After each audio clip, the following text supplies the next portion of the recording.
welcome to Kiddo and Janko Wednesdays at Lunch Burger Edition. This week, for our big episode 90, Matthew and I had to get another major chain burger. So this time we had to pretty much leave the province of Quebec as we burned through most of our major chains. Running out of burgers. We're not running out of burgers. Told you it was going to happen. You know, I still have on my phone a list of at least 60 other burger chains. And honestly, in the past, or not chains, but restaurants, in the past 2 weeks, I've added like 6 more to the list. I feel like there are more burgers popping up than we have time to review them. But yet we're leaving the province. Yeah, we're leaving the province because we had to do another major chain burger. This week, we went to Denny's. Woo! I've been wanting to go for Denny's for some time. You have. So it was sort of a whole hullabaloo. We borrowed a car. I went to come pick you up, but I couldn't move that car. That car was stuck in an icy rut. You had to come help me get the car out. Yeah, you sneak. You made me go to Hochelaga. Yeah, that's the land of souls, Sebastian. And I told you I didn't want to do it. I didn't want to go there for a burger, and you got me out there. Well, you went there to ultimately get a burger, but you didn't go there for a burger. It's true. I had to wear it. In a roundabout way, you did. It was upsetting because I was safe, tucked away in my bed. Mm-hmm. With the thoughts of you coming to pick me up in a car. This is going to be the least amount of foot travel I've ever had to do. And then all of a sudden it's that's not true. I've picked you up in a car so that we could go get a burger in the past. The least amount of travel I've had to do in 2018. Okay, yeah. And then all of a sudden, no, it's like, no, go to your nightmare city. It's all the same city. And then dig out your nightmare district then. I don't know. It's just not a place I want to be going. Well, Matthew, we'll be going back to Hochelaga soon enough, I'm sure. Horrifying. I've got a couple burgers on the list to be eaten in Hochelaga. But before that, we had to drive all the way out of the province, all the way to Ontario. Matthew, you love Ontario. I do love it. You want to explain why you love Ontario? Because I feel like it's going to be the exact reason why I don't love Ontario. I think, I can imagine it's because I don't speak French very well. Mm-hmm. And fair. I find the people out in Ontario are so much more friendly. Everybody's just such a pleasure to be around. See, now, I feel the opposite, but also because they're so friendly. We walked into a Friendly's today. Well, that's because you're a jerk. Perhaps. And that's because you're from Quebec. That's why I like getting out of there. But we walk into Friendly's, Denny's, and they were so friendly. They greeted us so warmly. You know, we got a seat for 2. Our waitress was, to me, too friendly. She was. She sensed that.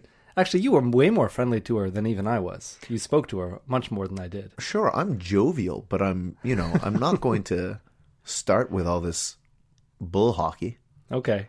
Okay, so she gave us the menus. We each got a cup of coffee. She left. She came back, and she asked if we were ready to order.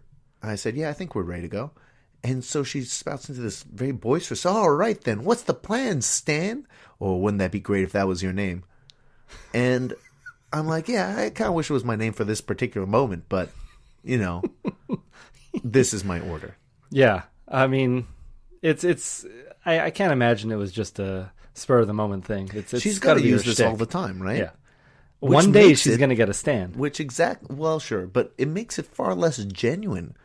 Oh, you're so friendly. Yeah, because you use the same dumb goddamn line every day? Well, if it works. Susan, or whatever the hell your name was. I honestly have no clue what her name was. Oh, I don't know. I don't want it. You don't want the friendliness. Not the fake friendliness. That's the problem. Everyone's like, oh, hey, hon, you're not my aunt. Who are you? Why are we playing this game? I like the idea that everyone's just a big family. As soon as you leave Quebec, everybody's just so warm and friendly. Everyone's hugging each other, opening doors for each other. Here, I'm too afraid to hold the door open for someone or to accept an open door from someone. Why is that? Because I don't know how to thank them. And I don't know how they're going to thank me. I don't know how I'm going to... This is how you thank someone if you're worried about language, with a confident nod, a gracious nod. Yeah, that's true. I don't know. Not everyone can pull off the nod, though. I can't pull off a nod. I feel like sometimes I'm nodding and I'm not doing enough of a nod. Mm-hmm. So it just seems like to me I'm nodding, but to anyone watching, it's just not enough movement to be anything. I suppose, but it's very simple. It's a downward nod. Okay. An upward nod is like a, hey, what's up? A downward nod is a more gracious nod. I think I've mastered the upward nod. I can do that because that's more of like an arrogant nod. That's like when you're like you said, sup. But for me, I find myself in Quebec at least muttering a lot of my mercies and thank yous, and any dialogue I have to have with a stranger, it's under my breath. Sometimes I even wonder why I say it. So now, Matthew, you were talking about while I was discussing this in Denny's with you about this fake friendliness. And you said, well, sometimes when you spend time in Ontario, you in particular, that after a couple of days, you're going to feel a little friendlier and you'll just say hello to strangers. Oh, yeah, for sure. But to what ends? If you pass by someone at a doorway in the morning and you say, good morning, what are you accomplishing? It's just it's human interaction. I don't expect to become friends with this person. I just feel like it's a good it boosts people's spirits. I think you just walk by I've walked by people camping, and we weren't in Quebec, so I didn't worry. I wasn't like, I want to say good morning to them. Mm-hmm. If I say bon matin, I'm not gonna sound like I'm genuine. I'm not gonna be true to myself, and I might offend them. And I'm not even going to bother. I'm not even going to go to the bathroom. I'm going to wait till there's nobody out on the road. And you know what's even easier? What? Instead of worrying about all this language, downward nod.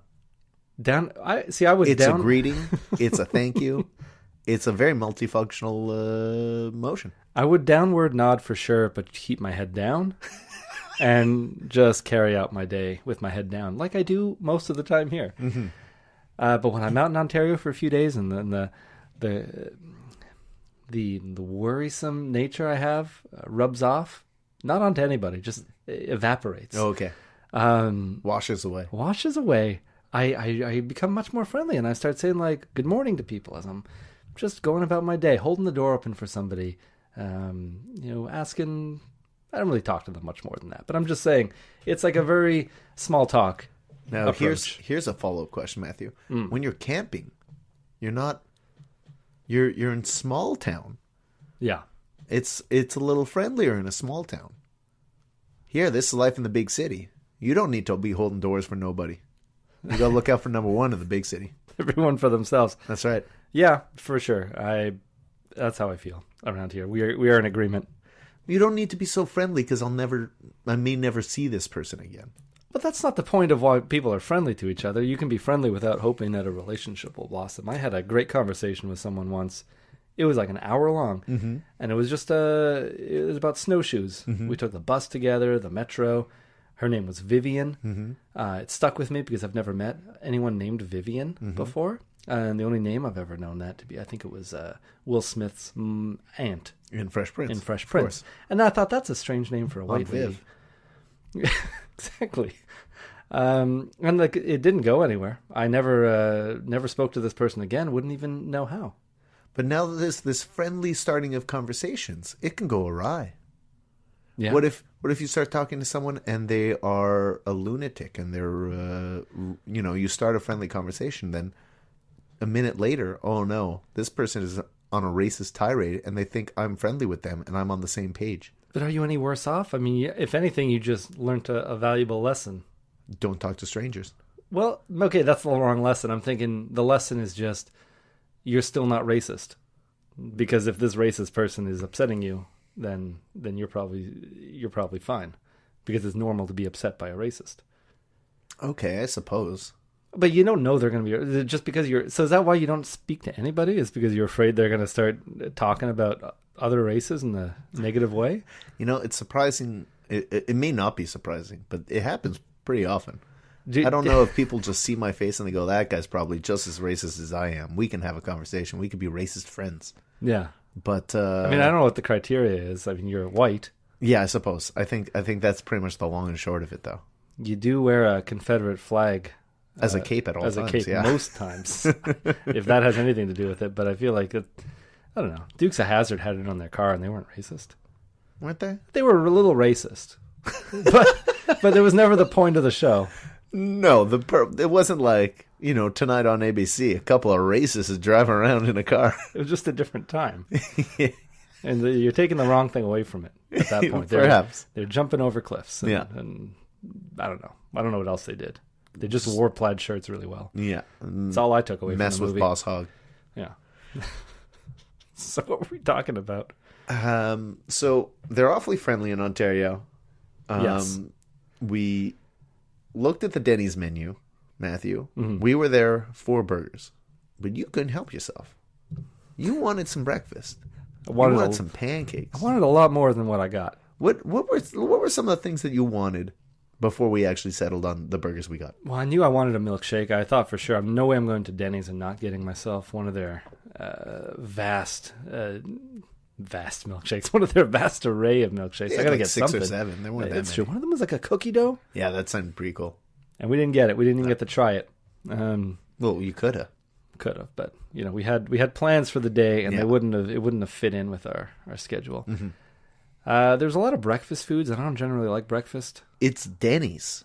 Yeah, is Denny's synonymous with breakfast? Yeah, man. While we were going there, you said, I don't know if I've ever, or once I've had breakfast at Denny's. That boggles my mind. It's a breakfast place. You open the menu, most of it is breakfast, and then buried in the back is some lunchtime stuff. Yeah, but I usually skip through the front of menus anyway, because that's where they try to hawk the salads and the little starters and everything. Okay. I want all the good stuff's towards the back, so I just go to the back right away. I mean, Denny's famous for their grand slams, and they have a variety of slams. They've got like a lumberjack slam and so forth, Yeah, which are their big breakfast combos. sure, yeah. But if you're not, I mean, they're a 24/7 place. Yeah. Open 24 hours a day, 25 if they could, and people. 25 if they could. And people I don't don't think this one in particular was a 24-hour place. I think it No, closed it's at true. 10 It p.m. wasn't. I think I retract what And I it said. opens at 6 Opens a.m. at 6 Yeah. a.m. I read that coming in, and I was worried we weren't in time, even though we were very well within the margins. Yeah, it was lunchtime. Yeah. So yeah, I don't know. Breakfast is fine, but I'm not one of those people who want breakfast past 10 a.m. Really? Just shouldn't exist. It should be something reserved for people who wake up at appropriate hours. Breakfast for dinner is one of my favorite meals for dinner. We've talked about this before, and I think it is the telltale sign that one of the signatures of a family who is not very well off. I'm trying to say it as polite as I can. I mean, there were many times when I had breakfast for dinner, and I was embarrassed. In the comfort of your own home, you're just feeling shame for having like crepes for dinner. It's like picture this, if you will, just a hot summer day. It's like 7:00. The sun is still out. It's just like a mug, and you get toast and eggs brought down to you. Okay. I guess Sausages. I guess I'm going to side with you on this one because it depends on the type of breakfast The you're having for light dinner. pouring in through the windows with dust particles just And it dancing. also should not be A macabre summer. little I feel dance. like in the wintertime, it's that sort of comfort food type of thing, like having some crepes with some ham and cheese, and you put a little syrup on it. A kid's going to love that for dinner. It's a little sweet. Yeah. Kid would love it. It's an easy, breakfast isn't even that easy to make. It's a mess. And in the summer Breakfast on a hot, is one of the easier things to make. I think that is incorrect. Well, at least for me. But how many dishes are you making? What do you mean? Okay, let's go Like how through many some of the different breakfast food things am I making? Yeah, we or got how many eggs. dishes do I have to clean afterwards? I just feel like it creates so many dirty pots and pans. Sure. Trays, if you're putting that in the oven. Sometimes you're making your home fries, but you're baking them so you have more room on top of the stove. The stovetop, yeah.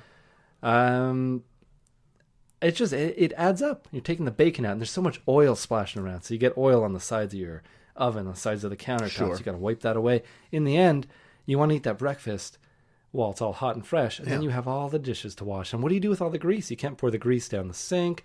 You're not supposed to pour it down any pipes. No, put it in a jar. What do you do with that jar? You keep it until it's full, and then you throw it all out. Or you use it. More work than... you make You could supper. cook with bacon fat. It's true. But then you still have that bacon fat at the end. What do you do with it? You have it in a jar. Then you use it when you want, or just throw the whole dang thing away. I suppose. That just makes me feel dirty. I mean, mind you, I'm not one to talk because I will make a big breakfast. I will create a lot of dishes.